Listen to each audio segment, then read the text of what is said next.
राधे राधे, जय श्री राम। मैं अपने YouTube चैनल पूनम सरिता संगीत में आप सबका तहे दिल से स्वागत करती हूँ और आप सबके लिए ईश्वर से मंगल कामना करती हूँ। नए साल की आप सभी को ढेर सारी शुभकामनाएं। आप सभी लोग स्वस्थ रहिए। और आज हम लोग बहुत सुंदर चुटकुला गीत लेके आए हैं, आप लोग सुनिए। कैसा लगा कमेंट बॉक्स में ज़रूर बताइएगा और हमारे चैनल को ज़्यादा से ज़्यादा सपोर्ट करिए, वीडियो को ज़्यादा से ज़्यादा शेयर करिए। धन्यवाद। इतनी गहरी नदिया बालम कूद गए, इतनी गहरी नदिया बालम कूद गए, कूद गए भला कूद गए, कूद गए भला कूद गए, इतनी गहरी नदिया बालम कूद गए, इतनी गहरी नदिया बालम उनकर अगवा के दतवा टूट गए, उनकर अगवा के दतवा टूट गए, टूट गए भला टूट गए, टूट गए भला टूट गए, उनकर दतवा चियाड़ब छूट गए, उनकर दतवा चियाड़ब छूट गए, इतनी गहरी नदिया बालम कूद गए, इतनी गहरी नदिया बालम कूद गए, कूद गए भला कूद गए, कूद गए भला कूद गए, उनकर दहिना हथवा टूट गए, उनकर दहिना हथवा टूट गए,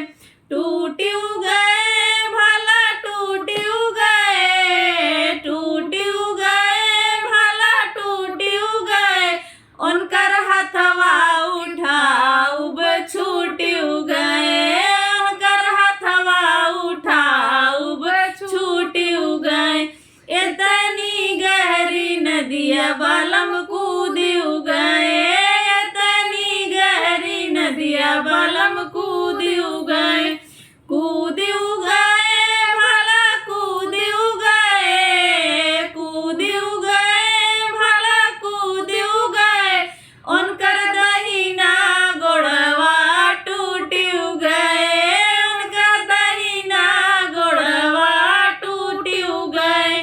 टूट गए भला टूट गए, टूट गए भला टूट गए, उनकर गौवा के घूमब छूट गए, उनकर गौवा के घूमब छूट गए, इतनी गहरी नदिया बालम कूद गए, इतनी गहरी नदिया बालम कूद गए, कूद गए भला कूद गए, कूद गए भला कूद गए, उनकर करिया टूट गए, उनकर करिया टूट गए, टूट गए भला टूट गए, टूट गए भला टूट गए, उनकर लगवा के सूतब छूट गए, उनकर लगवा के सूतब छूट गए, इतनी गहरी नदिया बालम कूद गए, इतनी गहरी नदिया बालम कूद